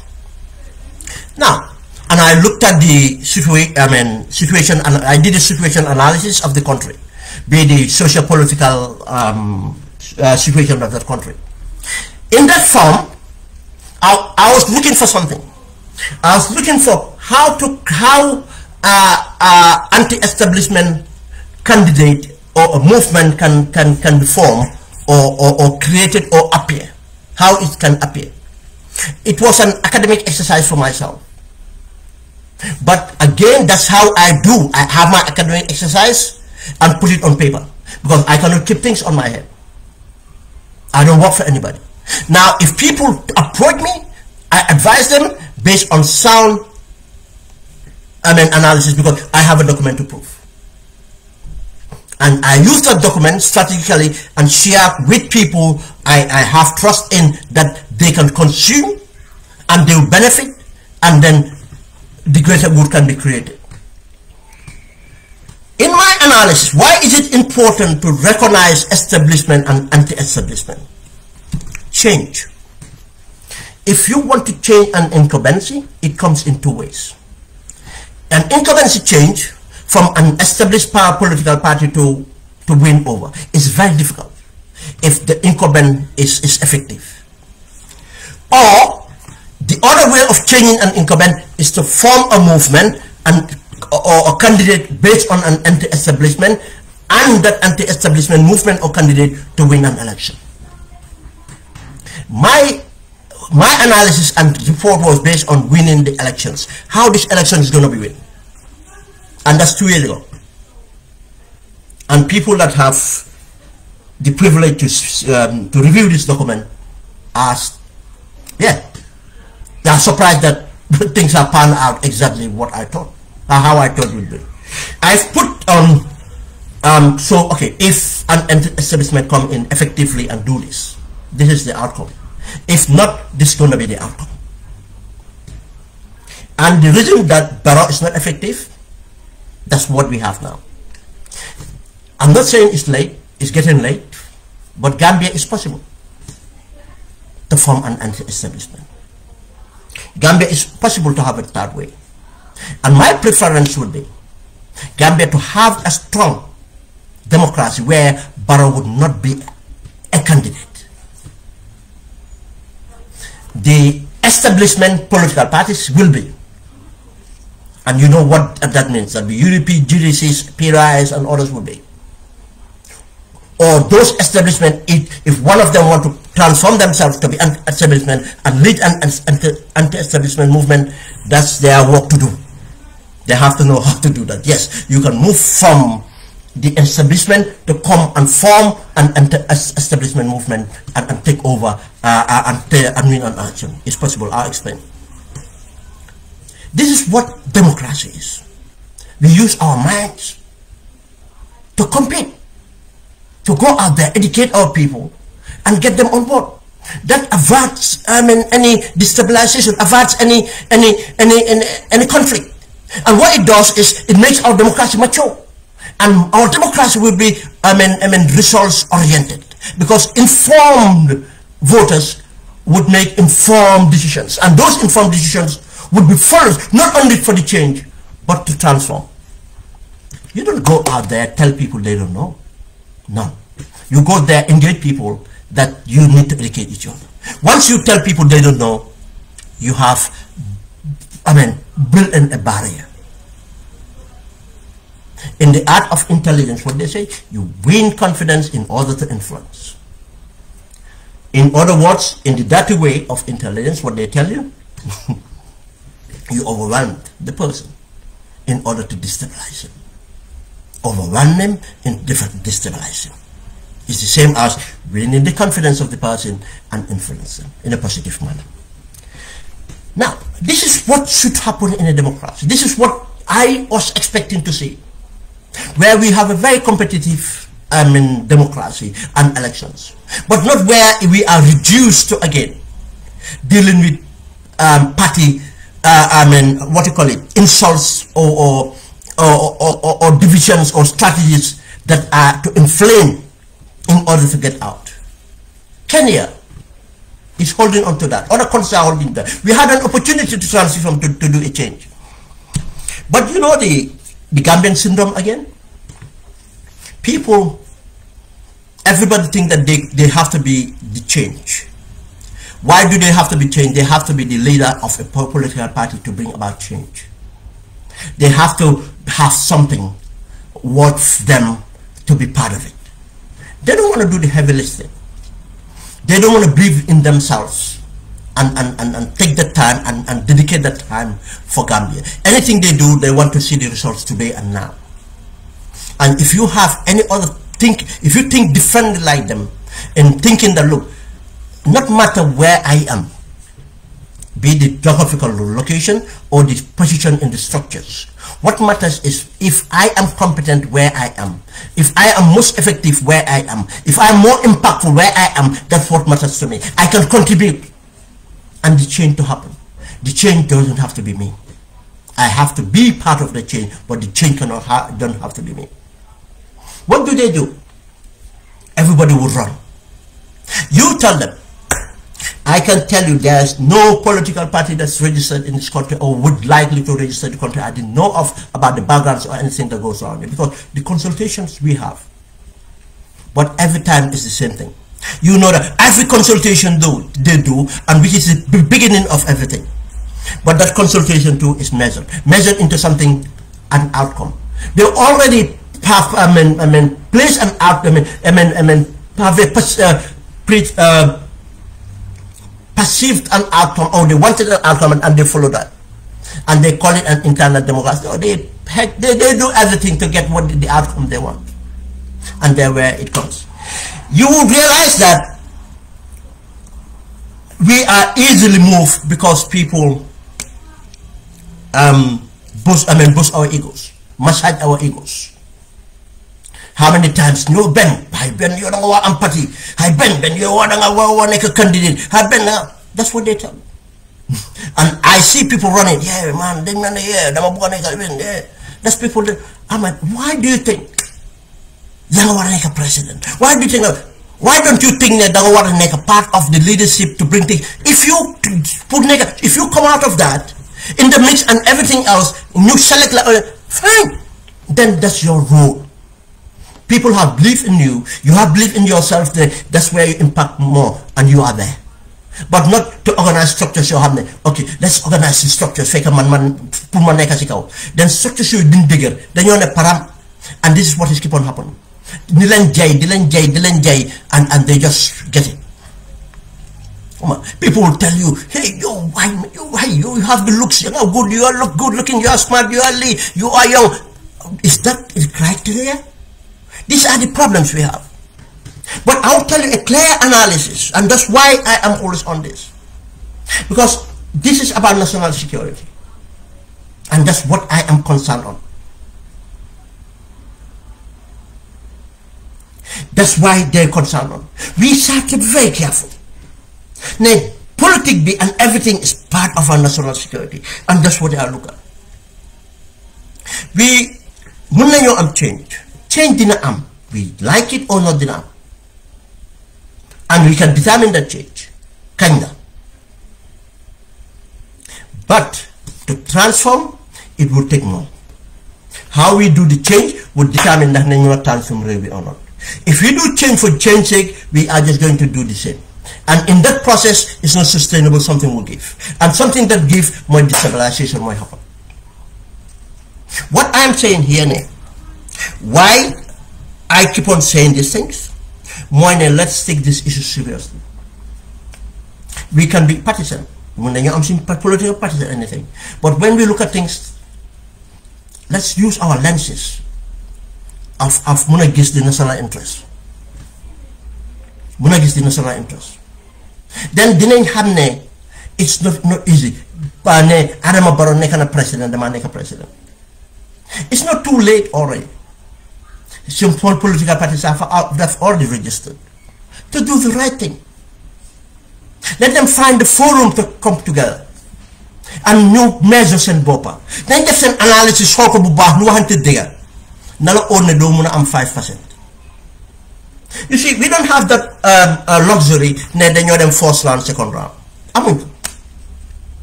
Now, nahante lang buga defi.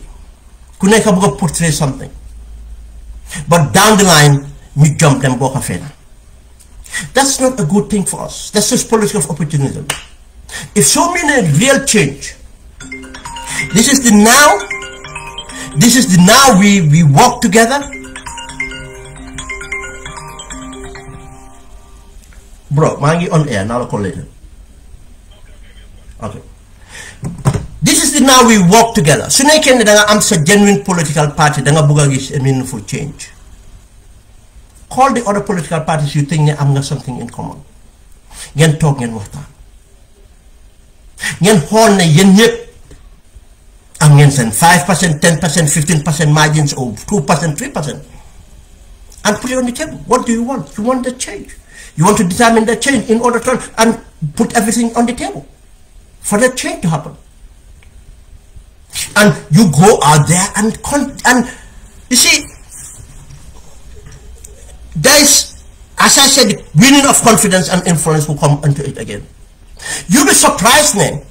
You might be 2%, K might be 3%, muy 5, Keleneka 5, muy 10, Keleneka 5, muy 20. Solenko Wage right now, that's what you think you have. But because of the 20 came together, you can get a 40% margin or 30% margin and you can win.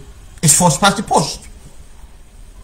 That's just an example. Because of what? That 20% left in the confidence You win confidence, show leadership, show propose, but ngeen muna jël seen resources, looleen ñu elevate muna indi resources together, mun ko reallocate, muna jël the task boo leen war am amul yow soo nekkoon a parti boo xam ne oo na leen mënuloo impact base yaa ngi indi coalition boo xam ne am na benn soirée mu nga impact base kii mu nga mun a impact not bank keneen at yooyu, and then we take the establishment on. That would bring about change bu moo indi mooy ne buñ ngeen a win elections soo leen winul election di ngeen nekk a fundamental you ngeen nekk a very vibrant opposition movement, and that can give you parliamentary seats, that can give you local government seats, then you can participate. That's part of the change process. We are not likely to have what we want. It's not going to happen. We're not going to have everything we want in December. We should try to make sure we have anything we have is have in peace and stability. Then what we have, then we consolidate and build on that. And this is what should be. Since democracy more bigger than them. I give you an example of this. Macky Sall. Macky Sall came out from the establishment. Senegal have the establishment and the anti-establishment. The establishment was winning elections. Senghor, Abdou Diouf, Wada, they are all establishment parties. They've been in the system so long. And Macky Sall was part of the establishment because he was part of Ablaye Wade. Macky Sall have been district chiefs, leaders, mayor, nekana interior minister, nekana prime minister, nekana chief of, nekana speaker of the house. Very powerful position in Senegal. But Macky Sall moved from the establishment to come and lead an anti-establishment because there was no leadership for the anti-establishment. Remember, at that time, the Yanamar monarch on the bedrock of the anti-establishment movement. They started to agitate, and the Senegalese intelligentsia, I don't mean the intelligentsia, I mean the conscious Senegalese, started to really, detest the corruption of Ablaye Wade and detest the Ablaye Wade bugal jël doomam coronate ko def ko the next president. They don't want that. But most of this intelligentsia, bul fatene, they are not into politics, or they don't want to go into political office.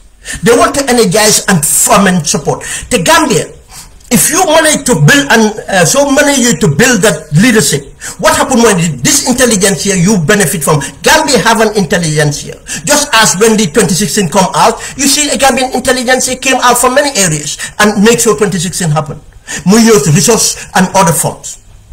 That's why if you manage to form this anti-establishment leadership, what happens is you have the intelligence come in as resource, and resource bobu nala help punga get into mobilization and into the winning elections or to be impactful.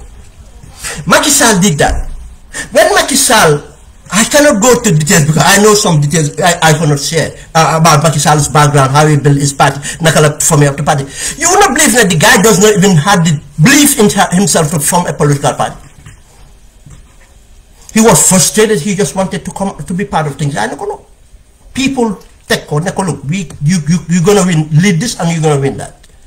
And Wada didn't take him serious because Wada thought that he made Macky Sall. But look, Wada understand Macky Sall and the strategy show him they are gonna position him that he will be appealing to the intelligentsia Senegalese. He will be appealing to the bedrock of the movement. Go and watch the videos in YouTube. The guy is Macky Sall. After he did everything in the province, Dakar was important. And when he went to Yanamar's headquarters, and Yanamar unveiled him, technically taking him as a candidate, then Ablaye Wade became scared. And Ablaye Wade became disoriented.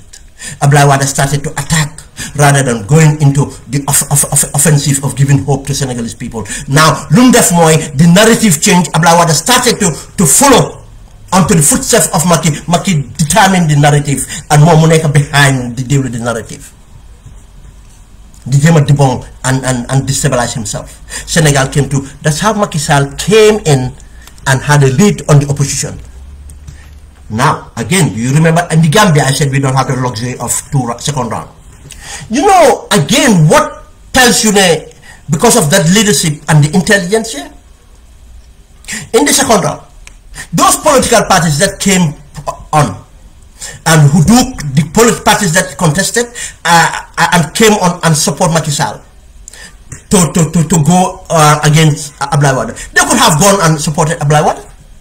Abdoulaye Wade was the incumbent. Abdoulaye Wade was a generous leader.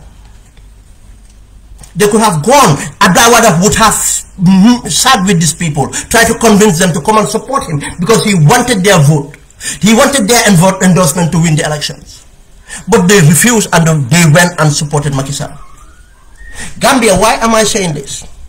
Again, is to tell you in politics, it doesn't have to be nasty. Because politics is about strategy. Politics is about dedication. Politics is about, lifting, heavy lifting. Politics change the mu a desirable change Gambia, the intelligence here should have to come off your toxin lohay. You have to keep your hands dirty in it. And you know how to do that best. I cannot tell you. This is not about anything else. You can support anywhere you want. But it will make the discussion more sanitized and more progressive. And that will determine the change. Then it will push every candidate. It will push every meaningful person in this race to do more. And that would be about discussing the essence, the importance issues, matters on the Gambian people. When the neck about the healthcare, the neck about the standard of living and the energy sector and every other thing. We are not talking about that because of the opposition cannot still understand. You don't jump on what the president says to react. No, get out that. Let the president follow behind you. We did that to Yaya at the last minute. Let him follow. If we keep on following the Yaya narrative, that's why we were there for a long time. But when we make our narrative and intelligence came through and we formed a coalition, that coalition was energized by the intelligence. And intelligence, we know what the diaspora did and other Gambians followed from other areas. We know other intelligent Gambians did on the ground. That's why change coming. Why can't we do it again? We don't need a president that will sit in State House, do what nonsense. They agitate the people, try to play a strategy of divide and rule. They use languages, they use anything. If he have problem about the way people behave, let him use the law to consume the people that do wrong the law. But we are not going to sit back and idle for the president to use the law against people who have not committed crimes. If he feel there's a defect in the system, he has the policies, he can develop the policies or the legislation to cover the inadequacy in the legislative chambers to make sure you hold them. Profiling is happening in the Gambia and is happening from the immigration office everywhere else.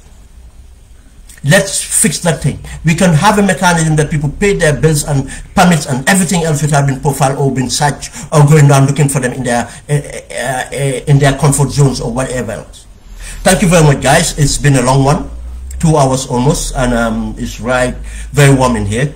And I hope we have done the justice to this thing program again. Thank you very much. Have a good day. Thank you.